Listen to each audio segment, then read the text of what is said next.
What's going on, everybody? It's Jacob, and today I'm going to be talking to you guys about, yes, sadly, please do not kill me, the things that I did not like about The Legend of Zelda Breath of the Wild. Yeah, that's, obviously, that's a probably pretty unpopular opinion, but I just want to make the distinction that this is a video about what I did not like, not why I did not like. I by no means disliked The Legend of Zelda Breath of the Wild as a game. I think it is a stellar game. It was a great game, but just like any other game, it is not free from criticism, and it's not free from faults. It's not necessarily faults as much as what I would have liked. This is not a shared opinion, and I would love to hear what you guys think down in the comments below. I want to talk to you guys about it. What you guys disliked, or what you guys liked, or what you disagree or agree with me on. I want to hear all of it. There are going to be spoilers, so this is a forewarning. I'll try to keep it to a minimum. So to start us off, let's talk about some enemy diversity. Alright, so Breath of the Wild had almost no enemy diversity. Could have been better, for sure, I think. And I think that this is a pretty shared opinion about the enemy diversity in this game. There wasn't a lot at all. You had Guardians, and you had 4 types of Guardians that all had the same attacks. You had Mini Guardians that just varied in, or Guardian Scouts that just varied in what weapons they had and how much health they had. That was basically, the main variance was color and how much damage and how much health they have. So that was essentially it. You had your Keese, your Chews, your Bokoblins, your Moblins, and your Lizalfols. Like most of the things on this list, I never personally really noticed while I was playing. It was always an afterthought kind of thing when I was done playing the game and thinking about and reflecting on what just happened. It's not like it's a secret that there wasn't a lot of character diversity, and if you put a lot of thought into it, that's probably a pretty common thing that people think about with that game. Let's talk about some boss fights. Alright, so I'm gonna kind of move down the list in importance to me personally. Boss fights, yeah, like I love my Zelda boss fights. Granted, a lot of them are really, really easy. In general, I find Zelda bosses pretty easy. I know the system, but there still are some bosses that kind of trick you here and there. One that comes to mind was Koloktos. That was a really interesting boss fight from Skyward Sword.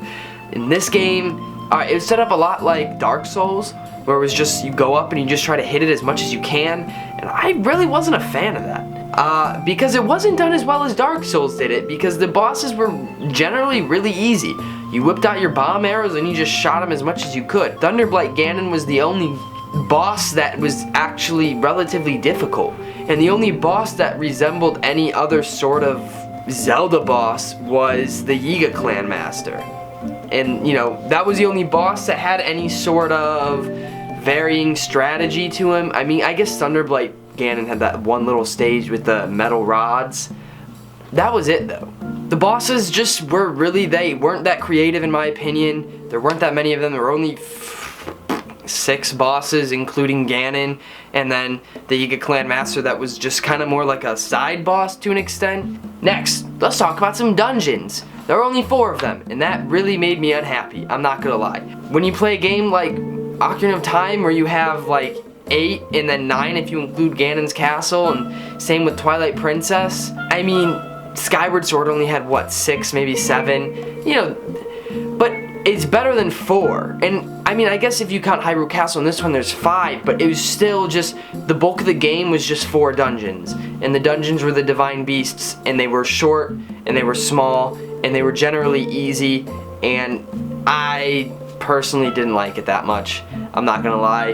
The dungeons were fun, don't get me wrong, they were fun, and I think that they did have some good puzzle mechanics, but in general, it was just kinda wasn't enough in my opinion, and I wish that they would have had more like other Zelda games. And everything that I disliked about the game was generally just things that they didn't really have that came from older Zelda games, and it was that discontinuity with all these new things. There were obviously all these new things that I loved, but there was definitely older things that I missed about the Zelda games. The next thing being music. I was bummed out about the music in this game, I'm not gonna lie. There were a couple really good pieces. The main theme was pretty good, There was some good battle music, and then Cass's theme. I mean, otherwise, there really wasn't that much. I mean, how much memorable music was there from this game? Look at a game like Ocarina of Time or Wind Waker, where there's all these memorable pieces from every island or every zone. But there wasn't like any of that really. It was just ambient noise for most of the game.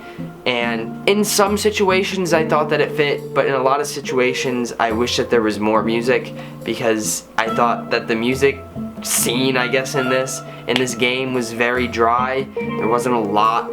There weren't many memorable pieces compared to other Zelda games. And for me, music attaches me to a game in a way that most other aspects of a game can't, and just there wasn't any of it. The most memorable piece of music I remember was the Rito Village, because it was the Dragon Roost theme, and it was something that I already had an attachment to, and thus there was a just kind of carried over. But I liked that they implemented it, that, you know, they kind of drew from something else and they made it a little new. But at the same time, I wish that they would have had more original pieces that were memorable comparatively. Obviously, in that having an overworld theme in that game wouldn't have fit very well, but I wish that there were maybe more things that trigger music.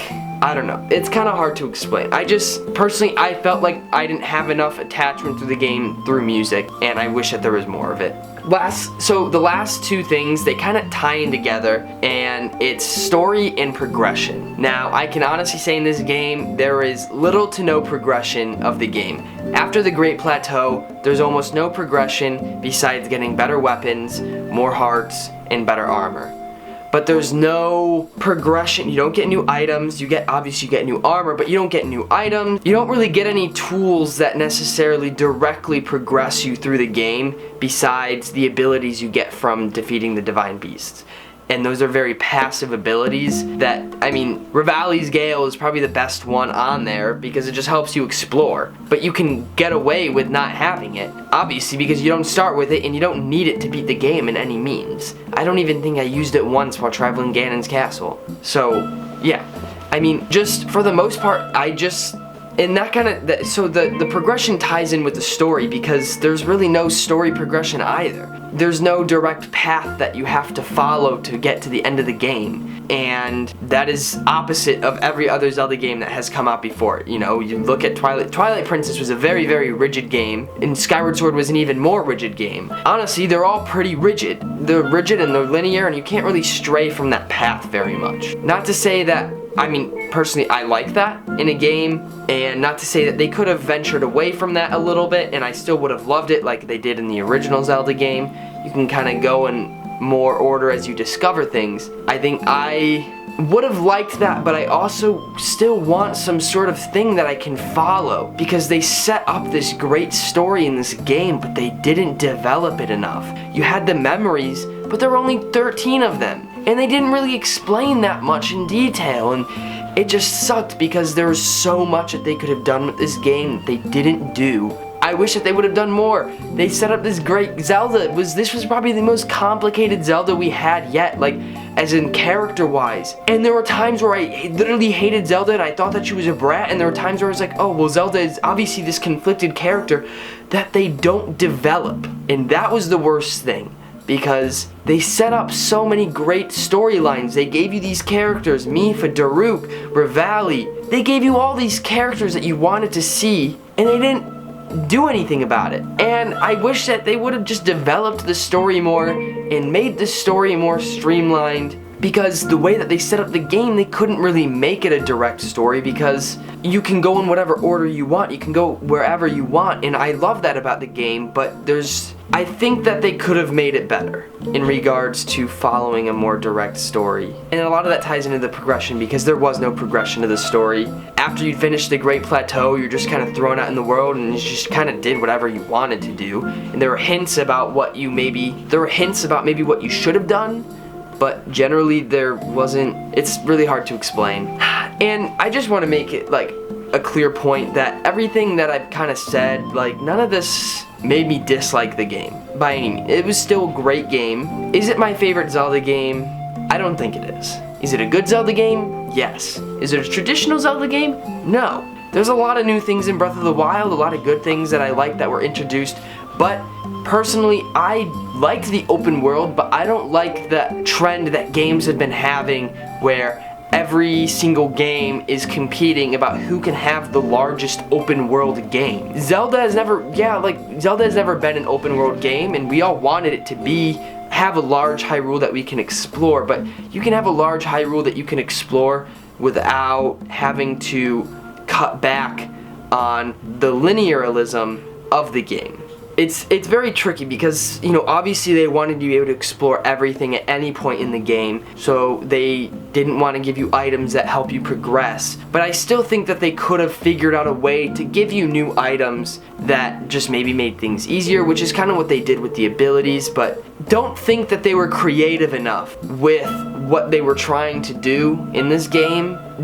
I feel like they were trying to reinvent the franchise too much, and it pulled them too far away from what we were used to. As you know, as a Zelda fan, I felt like this game was too much different than other Zelda games at times, and sometimes I felt that it was just fine. By no means do I think this game is bad. I love this game. I love playing. I wouldn't have played it for 100 hours if I didn't like it. I've quit games before while I was playing them.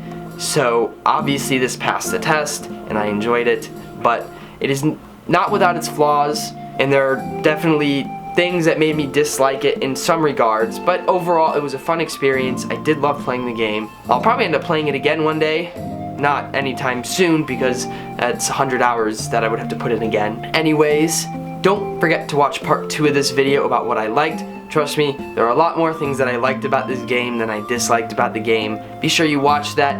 Don't forget to talk down in the comments about whether you agree with me or disagree, or what you liked and disliked, because I want to hear what you guys have to say, your opinions. So I hope you guys enjoyed this video. Don't forget to keep an eye out for part 2. Thank you so much for watching. Don't forget to leave a like, subscribe, comment down below, and I'll see you guys in the next one. Bye.